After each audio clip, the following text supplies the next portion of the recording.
The Acharya Drona is finally among us. The princes of Hastinapur will now face their true test.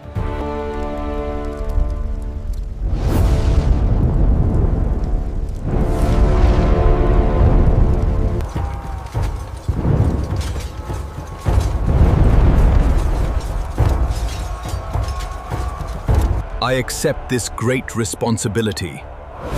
The Pandavas will face the might of the Kaurava army.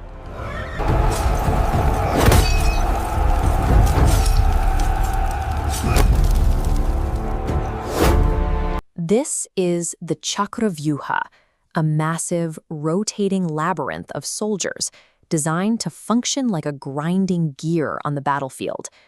Its architect, Dronacharya, is a man defined by a heavy contradiction. He is revered today as the world's ultimate teacher, yet he executed the epic's most devastating violations of martial law. His life tracks the intersection of military capability, strategic doctrine, and ethical compromise. To understand his impact, we have to conduct a first principles analysis of his career, tracing his path from an impoverished scholar to the supreme commander of a superpower's military forces. He acquired the ancient equivalent of weapons of mass destruction, engineered the era's greatest human combat assets, and deployed the most complex geometric formations in the history of the Kuru dynasty. Analyzing Drona reveals how rigid pedagogical ideals and systemic loyalties can be weaponized to dismantle the very ethics they were designed to protect. Drona's strategic doctrine began with a resource deficit. Raised in a forest ashram, his only social capital was a childhood friendship with Prince Drupada, who promised to share his future kingdom with Drona.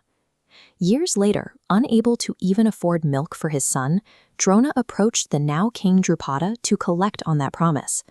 Drupada publicly humiliated him, rejecting the friendship based on their disparity in class and wealth. This rejection shifted Drona's focus. Since he lacked political power or financial wealth, he sought absolute asymmetric military leverage. He traveled to the Mahendra mountain to meet the legendary sage Parashurama. Because Parashurama had already donated all his material wealth, he offered Drona his only remaining assets, his martial knowledge and his divine weapons, known as astras. Drona claimed them all. This acquisition created a dangerous imbalance.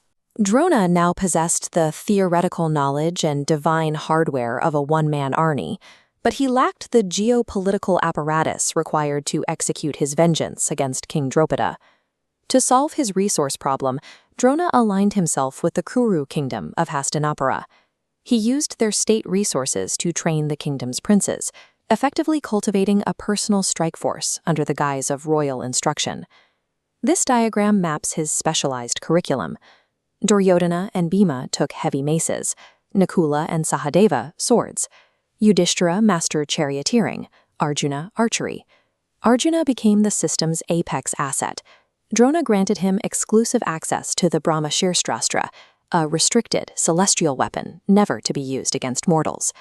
This hierarchy was briefly threatened by Ekalavya, a self-taught archery prodigy from the rival Nishada tribe, who began to outperform Arjuna through sheer determination.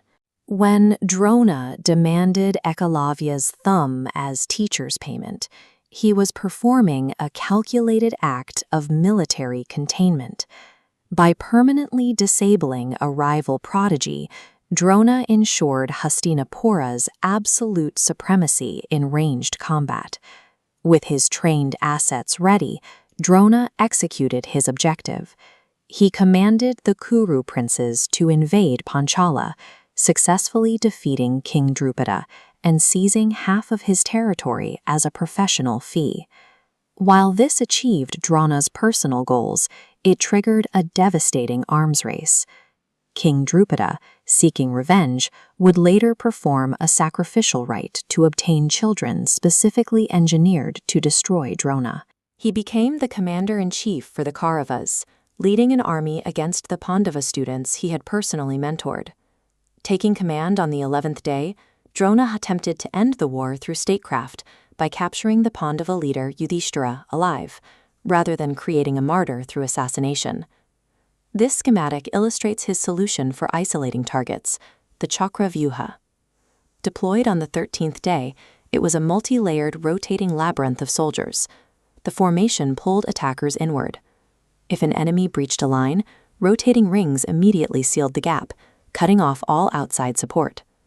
Arjuna's son, Abhimanyu, breached the outer layers but could not find a way out. He was trapped and fought alone until Drona and the combined Kaurava generals surrounded and killed him.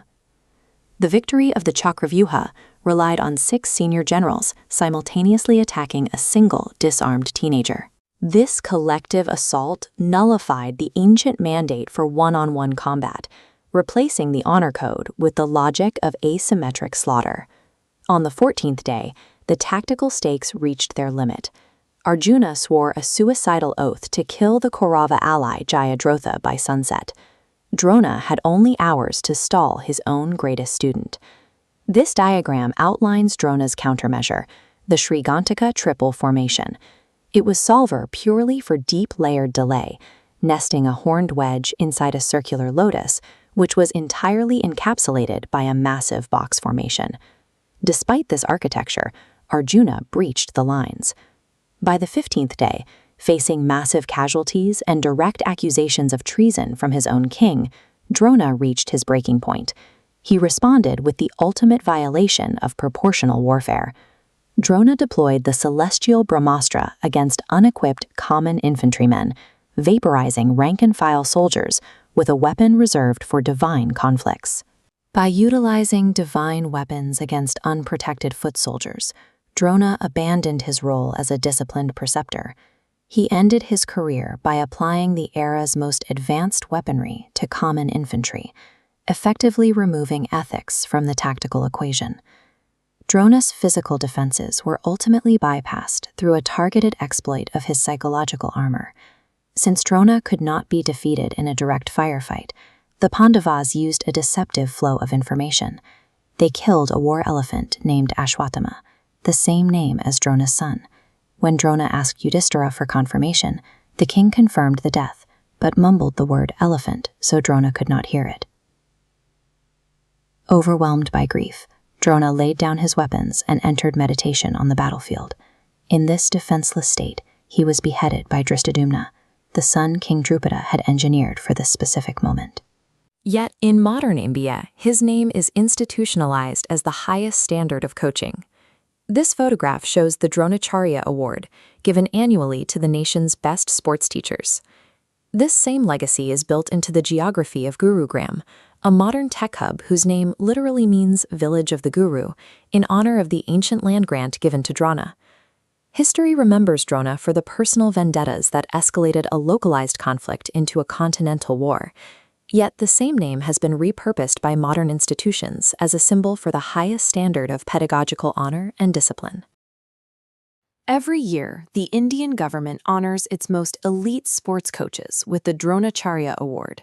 His cultural footprint is massive. A major financial hub just outside New Delhi, Gurugram, literally translates to Village of the Guru in his honor. But reading the ancient Mahabharata texts reveals a complicated figure.